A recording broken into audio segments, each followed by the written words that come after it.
Okay, welcome back. I hope you are having a great weekend. A lot of topics we could be covering, but I am falling behind on the 2020 Democratic candidates. So am hoping to have a live stream later. Might be a little more general topic live stream. I don't know if I'll have a set agenda, but today we're going to do Cory Booker. So if you want to tune into the live stream, I will probably include a link in the description to it and you can tune in. I'll make this video a premiere, and then we can interact. Also, please like this video while you're at it, and let's get going on Cory Booker. So I'll put my personal impressions of Cory Booker till the end. I always want to give people, just an appraisal from afar first before I, either praise or condemn them or something. I don't think it's fair necessarily to just go in and skewer a candidate just because I don't like them. But Cory Booker, so he would be, he is a former mayor and he's a New Jersey senator. So he effectively represents one of the more blue states in the country, and that will affect his electability. So we'll get into that also at the end. So going through his early history, Booker was born in Washington, and his parents were executives at IBM. He was raised in Harrington Park, which, from my understanding, is kind of well, a very well-off suburb of Newark over in New Jersey. New Jersey, again, another confession of my own bias. I hate the state of New Jersey, so I am incredibly biased here. He lettered in football at Stanford, also in high school, and he had a BA in political science in 1991. He then went on to be a Rhodes Scholar at Oxford in U.S. history, graduating there in 94, and he got his law degree from Yale in 1997.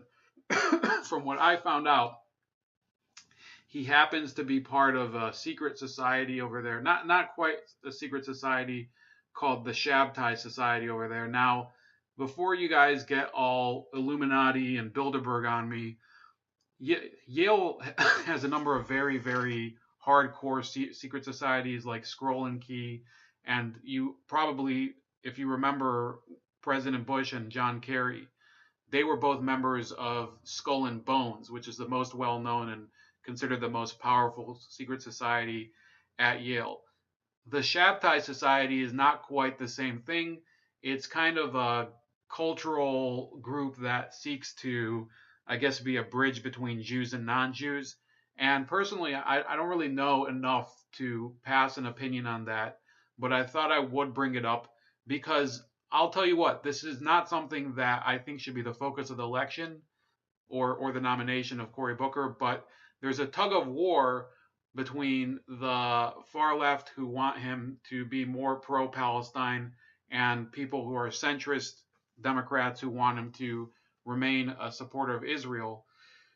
And that type of stuff, I think, it is going to be a big topic of conversation in his campaign, and maybe we'll cover that at a different time.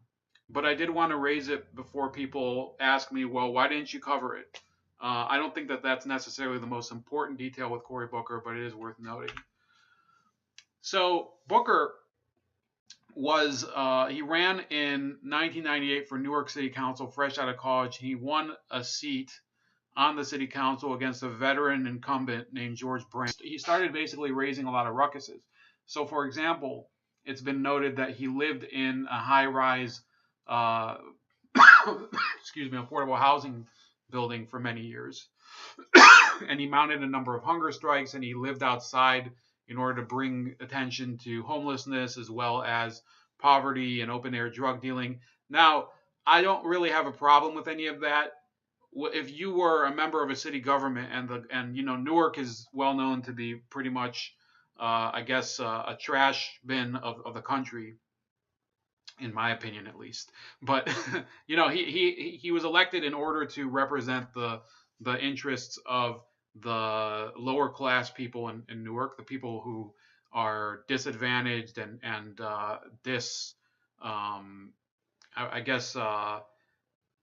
displaced would be a good way of putting it. So I don't have a problem with the things that he did as a city councilman.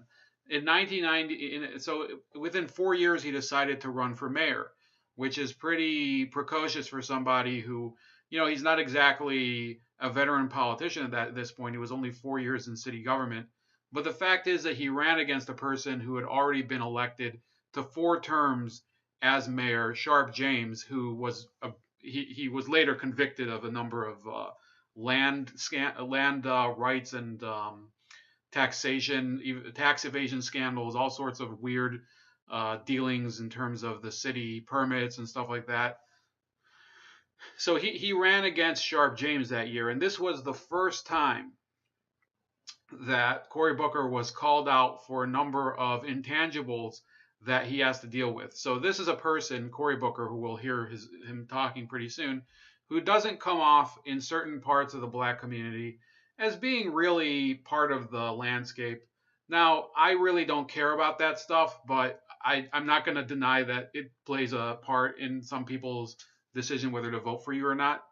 But Sharp James made, in many cases, this claim that Cory Booker was gay, that he was owned by the Jews, that he was a KKK member, that he was a secret Republican, that the Taliban was funding him or something. And he lost the election by a very close margin because James, who was basically a political machine chief, was by then he was just he was kind of a stale flavor of politician. So then in 2006, once James was I believe he decided not to run for re-election because he also concurrently held, this is insane, he concurrently was the mayor of Newark, New Jersey, which is the largest city in the state. And he also served as a state senator over in Trenton, which is all the way on the other side of the state. Maybe I'll put a graphic later. And so now he just stepped down as mayor. He became state senator exclusively. So Booker swept that election and became the new mayor. Now we move on to his term as mayor of Newark. And that is kind of a black hole, if you'll pardon the pun. So, because Newark is a black hole of failure, nothing to do with race there. Now, he engaged in some sort of fake feud with Conan O'Brien, who was of course, a late night TV host. I used to like Conan O'Brien. Don't really watch late night TV anymore anyway. But here was his first video. I think this was funny. Whoops. Hi, this is Mayor Cory Booker, sitting in the mayor's office in Newark, New Jersey. Last week, Conan O'Brien took a swing at our city.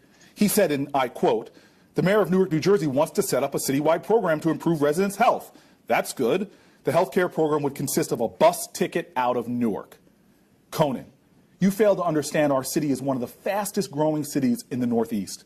We have strong neighborhoods, strong people, record reductions in violent crime.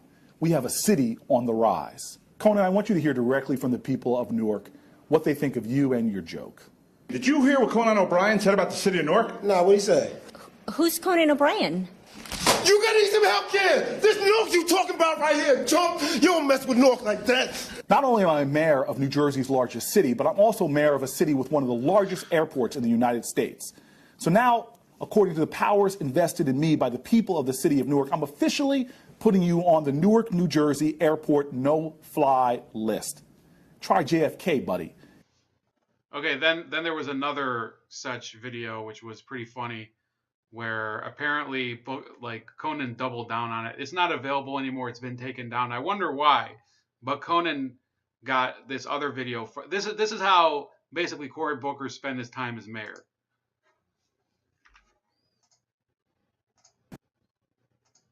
Hi, it's Mayor Cory Booker, and I banned Conan O'Brien from Newark Airport, and last night he had the audacity to ban me from Burbank Airport.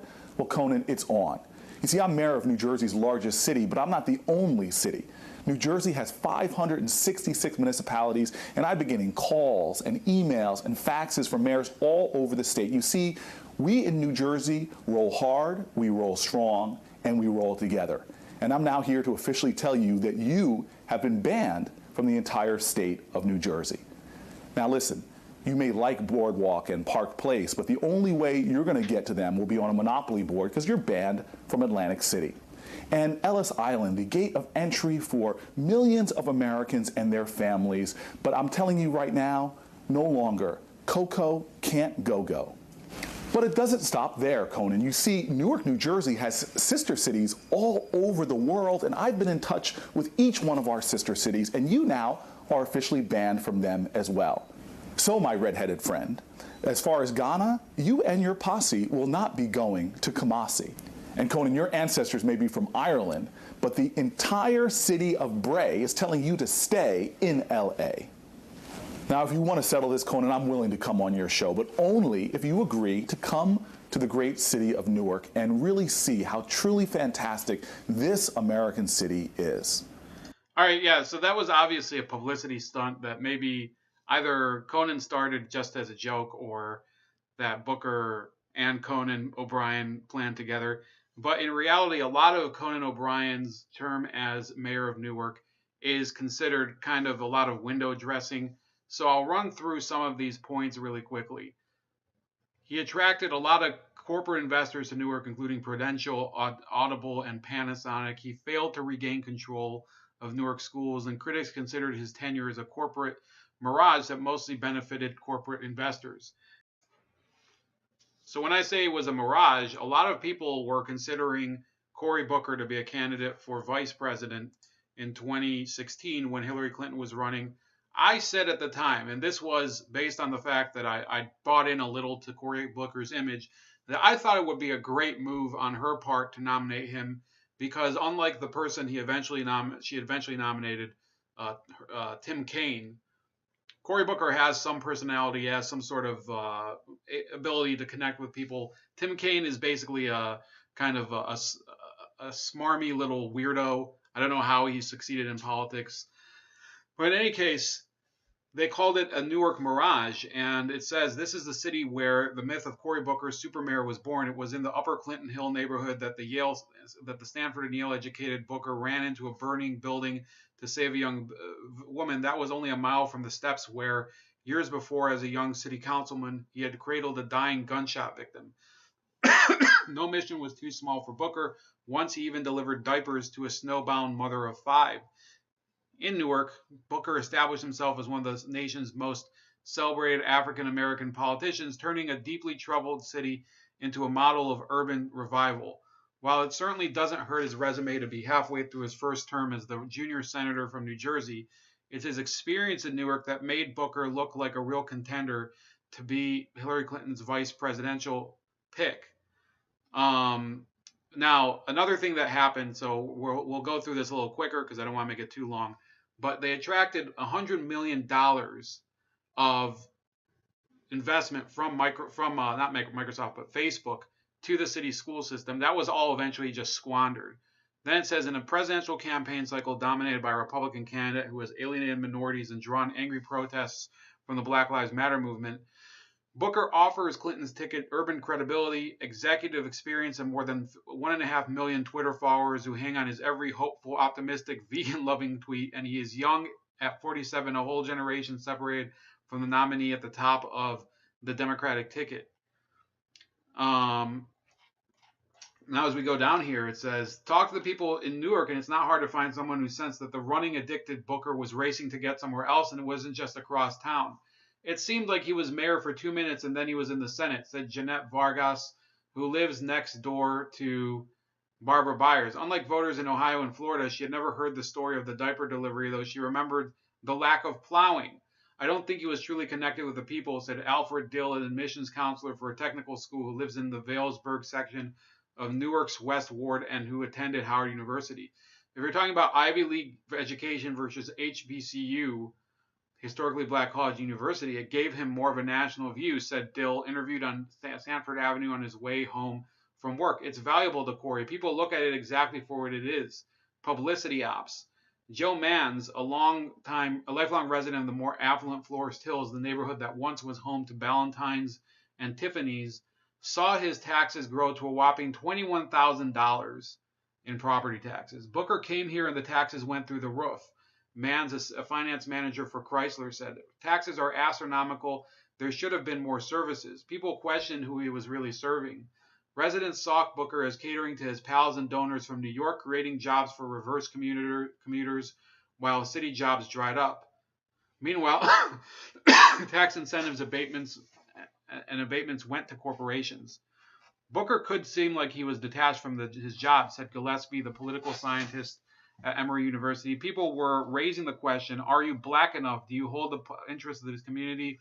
Or are you helping your friends from New York who might view Newark as a place to invest and push residents out? He was getting money from bankers and lawyers. On Twitter, he would say, I'm on it. But it turned out he was in California. Now, on it could mean forwarding it to a responsible person. It's not necessarily an abdication of leadership, but it was evidence of the ways they thought he was disengaged. So that really is the impression that many people had of Cory Booker's tenure as mayor of Newark. Okay, so of course now Cory Booker is a U.S. Senator. How did he become a U.S. Senator after being mayor of Newark for about 4 or 5 years? The truth is that in 2010, Chris Christie was elected, or I think it was 2009 even. Chris Christie was elected to the governorship. It happened to be that in 2013, both the governor's race and the Senate race for New Jersey Senator, after Frank Lautenberg died, I believe, those both came up for election. And for those of you that don't know, New Jersey's governor race is staggered. So every 4 years, we have, of course, our presidential election. So in 2008, that was our presidential election. A year later is New Jersey's gubernatorial election. So Booker and Christie were both up for election on an off year, and there was speculation prior to Booker's entrance into the Senate race that he would challenge Christie for the governor's race, or that Christie and Booker would run for the Senate. Now, what they did instead was they almost, and this is almost official, they brokered a deal whereby neither of them would support the other one's opponent, and it was almost like a bipartisan tag team against their opponents. So in the end, Booker only faced a very weak Republican opponent named Steve Lanigan, who I believe was from somewhere in downstate New Jersey. And Christie easily cruised to his gubernatorial reelection. People do forget that Chris Christie for a while was a very popular governor of New Jersey, up until, of course, I think it was the Washington Bridge scandal or something. So here they are in this ridiculous ad from the time, which I hope is going to play. New Jersey Mayor Cory Booker has been called a superhero. We all have, from shoveling people out of blizzards, pulling a woman out of a burning home. How do you compete with that? Well, Governor Chris Christie is actually trying to do so. The governor's office producing a web video that poked fun at the mayor's hands-on approach to leading. Check it out. Governor. Hey, Trooper, how you doing? You guys got any problems you want me to handle, like a fire anywhere? People trapped? No. No. Like a bad automobile accident where you need me to help some folks? No, nothing like that. You need me to cat in a tree? No, I think we're all set here. Trooper, what do we got? Mayor, thank you for coming. There's a 2-alarm fire down on State Street. We do have a car broken down on Route 1, and yes, a little girl has lost her cat in a tree. All right, Trooper, as you were, Governor. I got this. Booker. What was that? Oh, wait, hey, Steve. Hey, listen, I got to get going. I think we might have a flat tire here. All right, I'll hang up first. Goodbye. Hey, Gov, sit tight. I got this. Booker. Absolutely. Governor, stand back! I got this. Booker. Okay, so you can see from that cheesy video that if Booker is trying to paint himself as this paragon of liberalism that he's presenting himself as right now, that clip would come back to haunt him, because Chris Christie is basically loathed, well, not just on the left, but especially on the left, for a lot of his positions on teachers' unions, and Booker is also criticized roundly by them. We'll get to that in a second. So he is hated by teachers unions as school choice, and that's one of the reasons. That's one of the points I usually say I would agree with Cory Booker on. I am incredibly for school choice. It's one of my top policy support areas. He also voted for the USA Freedom Act of 2014. Now, that is also, if you're for civil liberties, that would be a good thing. The USA Freedom Act essentially stated that the NSA and other U.S. intelligence and surveillance agencies had to maintain a list of citizens that they monitored as part of their surveillance activities. Now, the fact of the matter is that since voting for that, Booker has been weak on trying to rein in the NSA and all of their abuses since then. The NSA has basically trampled over all of those laws and regulations governing their, their limits of activity, and that is one of the reasons that I think Cory Booker is going to be very much criticized by the political far left as well as people who are civil libertarians all over the spectrum. He's also seen as a pharma industry pawn for voting against importation of foreign-produced drugs. So let's look at some of these issues very carefully or briefly as is needed. So with Booker and Christie having this long-time bromance at the time, people have asked basically whether it's possible that the two New Jersey politicians could become rivals at the national level. Now, I think it would be preposterous to ever think that Chris Christie could ever run for national office nowadays. His goose is cooked. He is despised in New Jersey, and most people on the national level don't necessarily care for him because he's seen as kind of a clown and a flunky and too much of a centrist among the people on the right, and he's definitely not going to be supported by anybody on the left. Now, the thing is, he also said the question is going to be, I just hope he doesn't go crazy left, because that's what he has to do to win.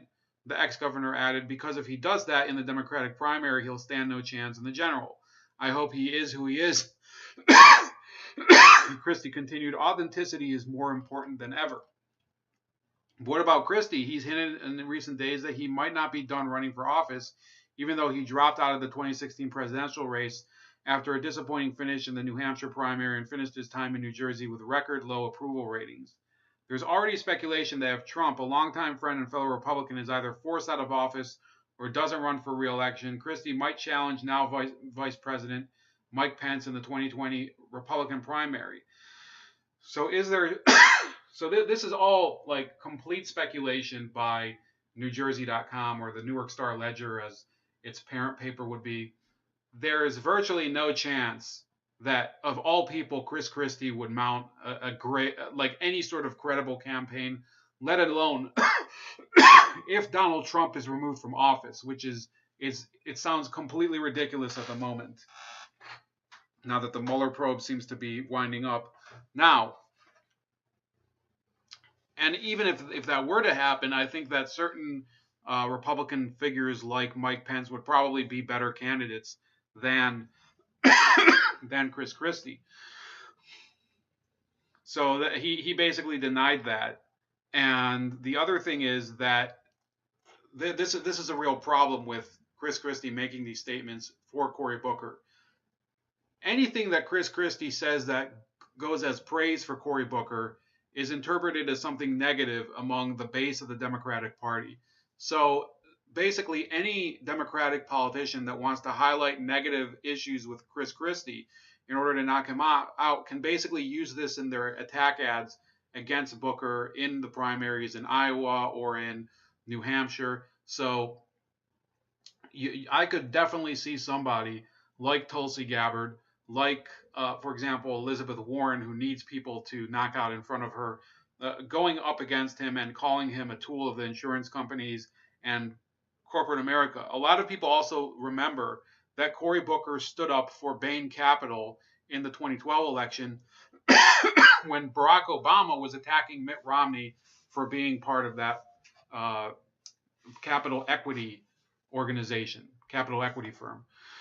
So we also have the issue of state control of Newark schools being upheld by the panel of appellate court judges. That's a little more, I should have mentioned it during the mayoral issue, but the fact is that most supporters of teachers unions don't want the state to be in charge of a local school district. Why? Because it's easier to squeeze a local authority like a local school district than it is to squeeze an entire state.